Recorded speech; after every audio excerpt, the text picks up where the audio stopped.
Nous allons tout d'abord chercher à recueillir le vécu des patients hospitalisés et de leurs familles vis-à-vis de cette nouvelle expérience, vis-à-vis de l'utilisation du robot. Et dans un second temps, avec le recueil des récits de cette expérience, nous allons essayer de porter une réflexion sur les potentiels effets positifs ou négatifs de ce nouvel outil. Il me semble que c'est intéressant en tout cas d'avoir cette réflexion en amont d'une potentielle généralisation de ce dispositif. Et c'est pour ça que j'ai trouvé que c'était très bien qu'on fasse cette recherche en même temps que le lancement de ce projet.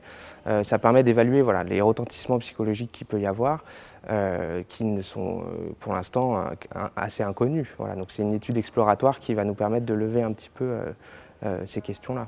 On va leur demander vraiment comment ils vivent l'utilisation de ce robot, comment ils vivent le regard extérieur, mais aussi qu'est-ce qui se passe lorsqu'ils éteignent l'ordinateur et qu'ils se retrouvent à nouveau confrontés à la réalité un petit peu de l'isolement. Est-ce que c'est pas perturbateur pour eux?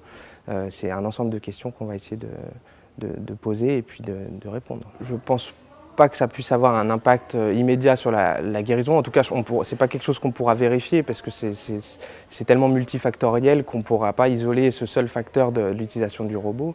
En revanche, ça peut peut-être améliorer les conditions, apporter un confort supplémentaire durant le temps de l'hospitalisation. Et ça, c'est toujours appréciable et potentiellement, ça peut aider le patient à mieux vivre l'hospitalisation et les traitements.